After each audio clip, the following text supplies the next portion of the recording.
প্রিয় ছাত্রছাত্রীরা, আমি প্রশান্ত ঘোষ তোমাদের প্রশান্ত ইংলিশ ক্লাসে স্বাগত জানাই।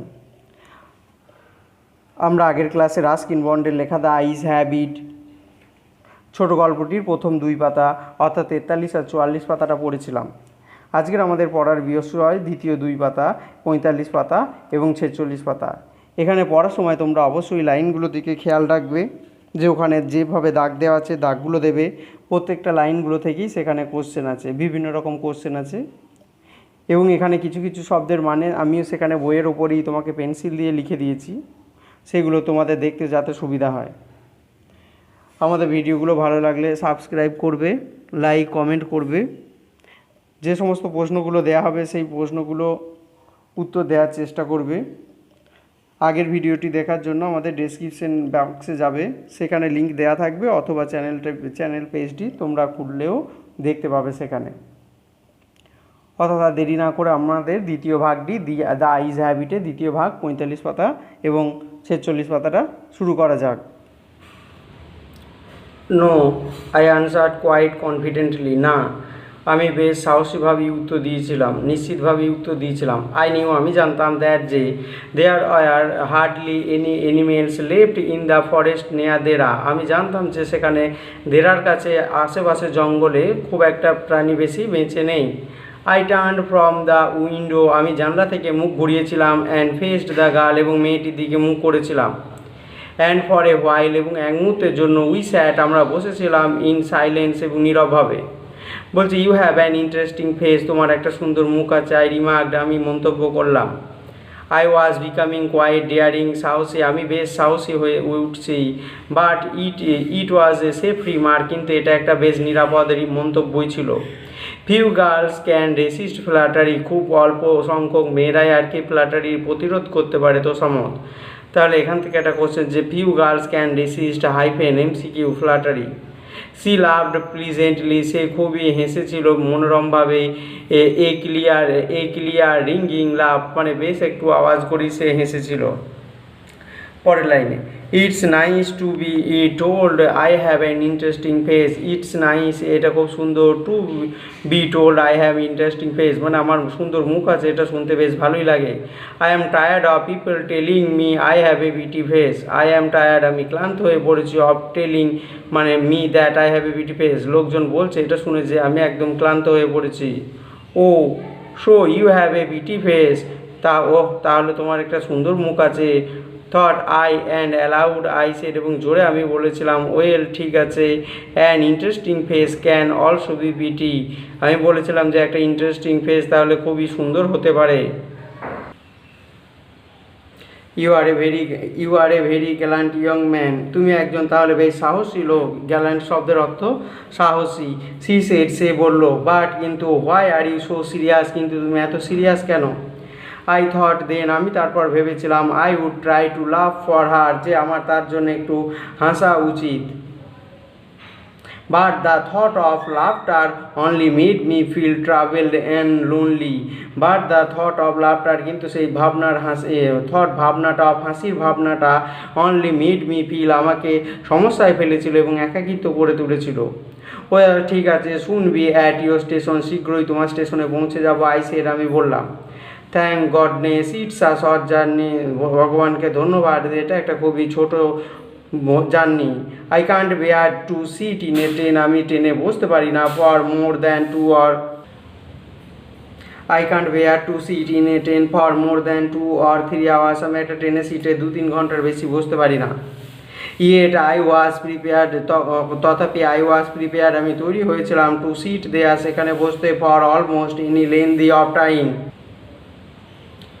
yet I was prepared to sit there for almost more lengthy of time just to listen to her talking. Yes, I was prepared. হ্যাঁ, আমি তথাপি আমি রেডি ছিলাম যে সেখানে বসে থাকার জন্য, তার কথা শোনার জন্য যতক্ষণ আর কি বসে থাকতে হয়।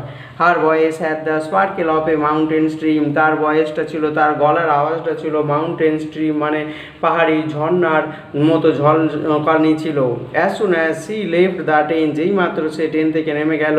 C would forget our brief encounter, সে আমাদের এই সংক্ষিপ্ত এনকাউন্টারটা ভুলে যাবে, মুখোমুখি হওয়াটা ভুলে যাবে, but it would stay with me, কিন্তু এটা আমার সঙ্গে থাকবে for the rest of the journey, ভ্রমণের পরবর্তী অংশটুকু, and for some time after, এবং তারপরেও কিছু সময় ধরে।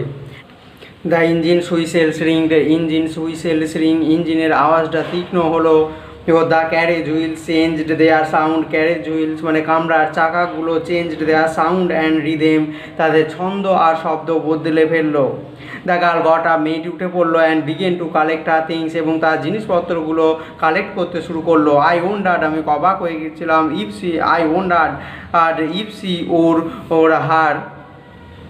সি ওর হার হেয়ার আর ইন বান, মানে সেই মেয়েটি খোঁপা করেছে কিনা, or if she was plaited, মানে তার সেই চুলে বিনুনি করেছে কিনা, পারহ্যাপস হয়তো it was hanging loose over her shoulder, হয়তো সেটা চুলগুলো তার কাঁধের উপর লুজলি আর কি ঝুলছে, or was it cut very short, অথবা সেটা ছোট করে কাটা ছিল তো।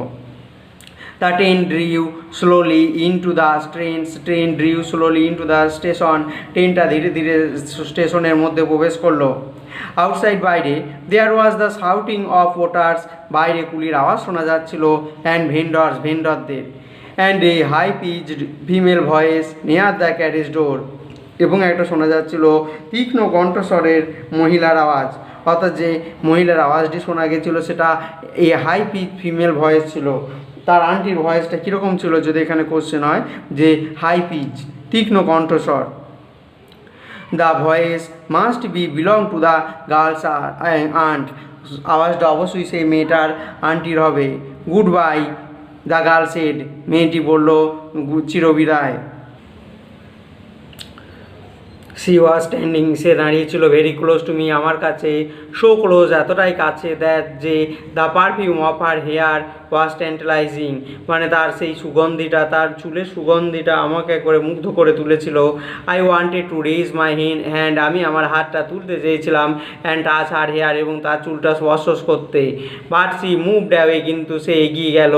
Only the scent of perfume still lingered where she had stood, কিন্তু সেই তার পারফিউম সুগন্ধটা সেখানে সে যেখানে দাঁড়িয়েছিল সেখানেই ঘুরে বেড়াচ্ছিল। দেয়ার ওয়াজ সাম কনফিউশন ইন দ্য ডোরে, দরজার কাছে কিছু একটা কনফিউশন সমস্যা সৃষ্টি হয়েছিল। ইভেন একটি লোক getting in to the compartment, দরজায় ঢুকে আসলো, কম্পার্টমেন্টে ঢুকে আসলো। স্ট্যাম্পার্ড অ্যান্ড অ্যাপোলজি, স্ট্যাম্পার্ড মারিয়ে ফেলার জন্য সে ক্ষমা চেয়েছিল। দেন দ্য ডোর ব্যাংড, তারপর দরজাটা ব্যাংড জোরে আওয়াজ হলো। And the world was shut one second, এবং বাইরের জগৎটা আবারও একবার বন্ধ হয়ে গেল। I return to my berth, আমি আমার সিটে ফিরে গেলাম। The guard believe his whistle, গার্ডটা তার হুইসেল বাজিয়েছিল। অ্যান্ড উই মুভড অফ, এবং আমরা সেই জায়গা ছেড়ে গিয়ে গেছিলাম। ওয়ান সেকেন্ড, পুনরায়, I had a game to play, আমাকে আবারও একবার গেম খেলতে হয়েছিল, অর্থাৎ এই লাইনটা খেয়াল করো যে ওয়ান সেকেন্ড পুনরায় একবার, I had a game to play, আমাকে আবার একবার গেম খেলতে হয়েছিল, অর্থাৎ ন্যারেটর এখানে বলতে চাইছেন যে তাকে কি গেম খেলতে হয়েছিল আবার একবার, অর্থাৎ যে সে তার অন্ধত্বটাকে লুকিয়েছিল একজনের কাছ থেকে, সেই গেমটাই আবার এক নতুন ফেলো ট্রাভেলার কাছে আবার খেলতে হবে তাকে সেই একই রকমভাবে। And a new fellow traveller, একটা নতুন ফেলো ট্রাভেলার কাছে। দ্য ট্রেন গ্যাদার স্পিড, ট্রেনটা জোর হয়েছে। And the wheels took up their song, এবং চাকাগুলি আর কি তাদের আওয়াজ শুরু করেছে। দ্য ক্যারেজ গ্রোন্ড, বগিটি আওয়াজ শুরু করেছে। অ্যান্ড সুখ কাঁপতে শুরু করেছে। I found the window and sat the front in front of it, আমি জানলার ধারে বসেছিলাম। বসেছিলাম জানালাটার সামনে। And staring into the daylight, এবং সেই দরজার লাইটের দিকে তাকিয়েছিলাম। That was darkness for me, সেটা আমার কাছে খুবই অন্ধকার ছিল। So many things were happening outside the window, জানালার বাইরে অনেক কিছু ঘটে চলেছে। It would be a fascinating game, এটা বেশ একটা মজাদার গেম হবে। Gazing what went on out there, মানে বাইরে কি চলছে সেটা সম্পর্কে গেস করাটা একটা বেশ মজাদারি গেম হবে। The man who had enter the compartment broke into my reverie, the man ওই লোকটি যে কম্পার্টমেন্টের ভেতরে ঢুকেছিল, ব্রোক ইন্টু মাই রেভারি, রেভারিয়া শব্দের অর্থ দিবা স্বপ্ন, সে আমার দিনের স্বপ্নটাকে ভেঙে দিয়েছিল। You must be disappointed he said, সে বললো তুমি অবশ্যই ডিসঅ্যাপয়েন্টেড হয়েছো। I am nearly as attractive a travelling companion as the one who just left, মানে যে এই মাত্র বেরিয়ে গেল তার মতো আমি অতটা অ্যাট্রাকটিভ নই। She was an interesting girl, সে একটা বেশ সুন্দর ওর মেয়ে। আই সেড, আমি বললাম, ক্যান ইউ টেল মি, তুমি কি আমাকে বলতে পারো, হোয়াট না did she keep her hair long or short, সে তার চুলগুলো কেমন রেখেছিল, লম্বা অথবা ছোট। অর্থাৎ এখানে লেখক ন্যারেটর জানতে চাইছেন তার কাছে যে তার চুলগুলো কেমন ছিল, বড় চুল ছিল না ছোট চুল ছিল। তারপর আই ডোন্ট রিমেম্বার, আমি মনে করতেই পারছি না। হি সেড, সে বলেছিল, সাউন্ডিং পাজেল, একটু বিব্রত হই। ইট ওয়াজ হার আইজ, এটা তার চোখগুলো ছিল। আই নোটিসড, আমি নোটিস করেছিলাম। নট হার হেয়ার, তার চুলগুলো নয়। সি হ্যাড বিউটিফুলি আইজ, তার চোখগুলো খুব সুন্দর ছিল। But they are of no use to her, কিন্তু সেগুলো তার কোনো কাজই ছিল না। সি ওয়াজ কমপ্লিটলি ব্লাইন্ড, সে সম্পূর্ণরূপে অন্ধ ছিল। ডিডন্ট ইউ নোটিস, তুমি কি দেখোনি? অর্থাৎ এখানে লেখক তার কাছে জানতে চাইলো তার চুলের ব্যাপারে, কিন্তু ভদ্রলোক উত্তর দিলেন যে, তার সঙ্গীতই উত্তর দিল যে সে তার চোখগুলোই দেখছিল, যে চোখগুলো খুব সুন্দর ছিল, কিন্তু সেগুলো কোনো ইউজই ছিল না, কারণ সেগুলো কমপ্লিটলি অন্ধ ছিল সে। অর্থাৎ এখান থেকে প্রশ্ন হতে পারে যে they were of no use to her, সেগুলো তার কাছে কোনো ইউজ নেই, ব্যবহার নেই। অর্থাৎ সেইগুলো কোনগুলো? সেগুলো হচ্ছে তার চোখগুলো। কারণ কি না, চোখগুলো ছিল সম্পূর্ণরূপে অন্ধ। অর্থাৎ আমরা এখান থেকে জানলাম। এবার এখান থেকে কিছু দু একটা তোমাদের জন্য কোশ্চেন করব, তোমরা পারো যদি সেখান থেকে অবশ্যই উত্তরটা কমেন্ট সেকশনে জানাবে। আজকে যে রিডিংটা পড়লাম সেখান থেকে দু চারটে কোশ্চেনের মধ্যে করব। তো প্রথম প্রশ্নটা শোনো, how did the narrator describe the girls voice? How did the narrator describe the girls voice, কীভাবে বক্তা মেয়েটির বর্ণনাটাকে, ভয়েসটাকে, আওয়াজটাকে ডেসক্রাইব অর্থাৎ বর্ণনা করেছেন। দ্বিতীয় প্রশ্ন দেখি, who had come to receive the girl at the station? Who had come, কে এসেছে, to receive the girl at the station, মেয়েটিকে স্টেশনে রিসিভ করতে। এবার আমরা তৃতীয় প্রশ্ন দেখব, how was the voice of the girl's aunt? How was the voice of the girl's aunt, মেয়েটির আন্টির ভয়েসটা কেমন ছিল। পরবর্তী প্রশ্ন দেখব, who broke into the narrator's reverie? কে মেয়েটির দিবা স্বপ্ন, কে ছেলেটির অর্থাৎ ন্যারেটরের দিবা স্বপ্নটাকে ভেঙে দিল। অর্থাৎ আজ তোমাদের জন্য 4টি প্রশ্ন রাখলাম। তোমরা যদি পুরো ভিডিওটা দেখে থাকো তাহলে অবশ্যই উত্তরগুলো তোমরা বুঝতে পারবে, অথবা প্রয়োজনে রিডিংটা একবার পড়ে নেবে বই থেকে, তারপরে উত্তরগুলো দেবে। ভালো লাগলে ভিডিওটি অবশ্যই বন্ধুদের সঙ্গে শেয়ার করবে। ধন্যবাদ।